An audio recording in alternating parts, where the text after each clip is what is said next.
বন্ধুরা, আমাদের পৃথিবী এই সৌরমণ্ডলের সবথেকে সুন্দরতম গ্রহ, কেননা একমাত্র পৃথিবীতেই আছে প্রাণের স্পন্দন। যে সমস্ত মানুষ পৃথিবীর বাইরে মহাকাশে গিয়ে পৃথিবীর সৌন্দর্য উপভোগ করেছেন তারা সত্যিই ভাগ্যবান, কিন্তু সকলে তো মহাকাশে গিয়ে পৃথিবীর এই সৌন্দর্য উপভোগ করার সুযোগ পান না। তবে বর্তমান প্রযুক্তি ও বিজ্ঞানকে সত্যিই ধন্যবাদ, কেননা আমরা ঘরে বসেই মহাকাশ থেকে পৃথিবীর এই রূপকে দেখতে পাই। এই সুযোগ কি কখনো আপনাদের হয়েছে? কেননা আজ আমরা এই ভিডিওতে মহাকাশ থেকে পৃথিবীকে দেখতে কেমন লাগে সেটাই আপনাদের দেখাতে চলেছি। তাহলে চলুন বন্ধুরা, দেখে নেওয়া যাক পৃথিবীর এই অনন্য রূপ।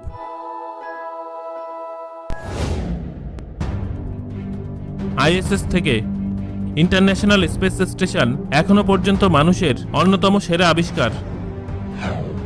এই আর্টিফিশিয়াল হ্যাবিটেবল স্যাটেলাইট ভূপৃষ্ঠ থেকে 408 কিলোমিটার উপরে পৃথিবীর কক্ষপথে প্রতি ঘন্টায় 17,000 মাইল বেগে প্রদক্ষিণ করছে।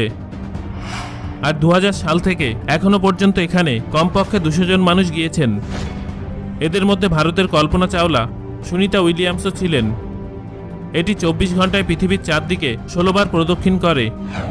এই মুহূর্তে আপনি আপনার স্ক্রিনে যে ভিডিওটি দেখছেন সেটা এখান থেকে তোলা, যেটি 408 কিলোমিটার উপর থেকে পৃথিবীর সৌন্দর্যকে আমাদের সামনে তুলে ধরেছে। চাঁদ থেকে। চাঁদ আমাদের পৃথিবীর একমাত্র উপগ্রহ। 3,84,400 কিলোমিটার দূর থেকে চাঁদ পৃথিবীর চারিদিকে প্রদক্ষিণ করছে। রাতের আকাশে টিমটিমে তারার মধ্যে চাঁদের সৌন্দর্য সত্যিই দেখার মতো। কিন্তু আমাদের পৃথিবী থেকে মাত্র 12 জন চাঁদে গেছেন। চাঁদ থেকে পৃথিবীর অনেক ছবি তোলা হয়েছে, কিন্তু 1972 সালে অ্যাপোলো 17-এর ক্রুরা পৃথিবীর যে ছবি তুলেছিলেন এখনো পর্যন্ত সেটাই বিখ্যাত। বন্ধুরা, এখন যে ছবিটি আপনারা স্ক্রিনে দেখছেন এটাই সেই বিখ্যাত ছবি। এই ছবিটির নাম দেওয়া হয়েছে ব্লু মার্বেল। এর আগে 1968 সালে প্রথম মানব মিশন অ্যাপোলো 8 পৃথিবীর যে ছবি তুলেছিল সেটাই সবথেকে বেশি প্রচলিত। সেই ফটোটি আপনারা এখন স্ক্রিনে দেখছেন। এর নাম আর্থরাইজ। মঙ্গল গ্রহ থেকে। শুরু থেকে বিজ্ঞানীদের কাছে মঙ্গল গ্রহ হলো আকর্ষণীয় গ্রহ। 1960 সাল থেকে এখনো পর্যন্ত বিজ্ঞানীরা মঙ্গল গ্রহে স্যাটেলাইট পাঠিয়ে আসছেন। এই মঙ্গল গ্রহকে ভবিষ্যতে মানুষের বাসস্থান বানানোর জন্য অনেক দিন ধরে গবেষণা করছেন বিজ্ঞানীরা। পৃথিবীর প্রতিবেশী এই লাল গ্রহ আমাদের থেকে 54.6 মিলিয়ন কিলোমিটার দূরে অবস্থিত। এখন আপনারা স্ক্রিনে যে ছবিটি দেখছেন সেটা মঙ্গল গ্রহ থেকে প্রথম এমন ছবি যেখানে চাঁদ ও পৃথিবী দুটোকেই একসাথে দেখা যায়। 2003 সালে মার্স গ্লোবাল সার্ভেয়ার দিয়ে এই ফটোটা তোলা হয়েছিল। এরপর বিজ্ঞানীরা পৃথিবীর হাই রেজলিউশন অনেক ছবি তুলেছেন।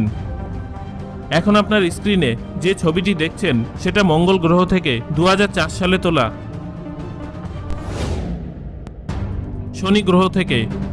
আমাদের সৌরমণ্ডলের একটি সুন্দর ও গ্যাসীয় গ্রহ হলো শনি। শনি গ্রহের চারপাশে যে বলয় বা রিং আছে সেগুলোর জন্যই তার এত সৌন্দর্য। আমাদের থেকে 1.2 বিলিয়ন কিলোমিটার দূরে শনি গ্রহ অবস্থান করছে। আর পৃথিবী থেকে এত দূরত্ব অতিক্রম করে মাত্র 4টি মহাকাশযান শনি গ্রহে পৌঁছেছে। শনিতে এই 4টি মিশনের জন্য ক্যাসিনি মিশন বিশেষভাবে জনপ্রিয়। 2017 সালে ক্যাসিনি মহাকাশযান শনি গ্রহে পৌঁছায়।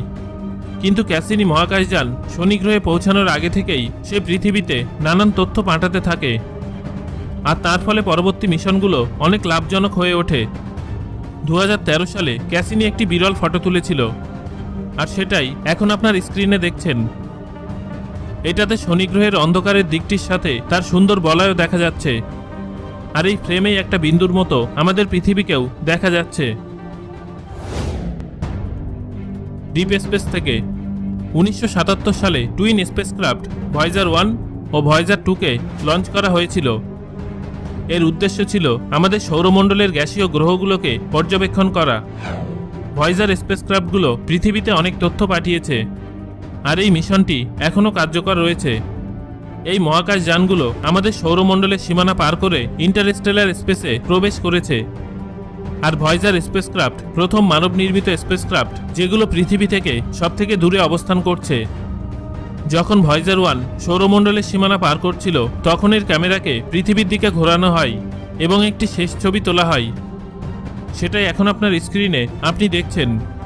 এটাই সব থেকে দূর থেকে তোলা পৃথিবীর ছবি। 3.75 বিলিয়ন কিলোমিটার দূর থেকে পৃথিবীর এই ছবিটি তোলা হয়েছে। এই কথা ঠিক যে এই ছবিতে আমরা পৃথিবীর সৌন্দর্য লক্ষ্য করতে পারছি না, কিন্তু এই বিন্দুর সমান ছবিটি দেখে বোঝা যায় যে এই বিশালাকার ব্রহ্মাণ্ডে আমাদের অস্তিত্ব কতটুকু। সো বন্ধুরা, আজ আমরা আপনাদের দেখালাম মহাকাশ থেকে তোলা পৃথিবীর নানান ছবি।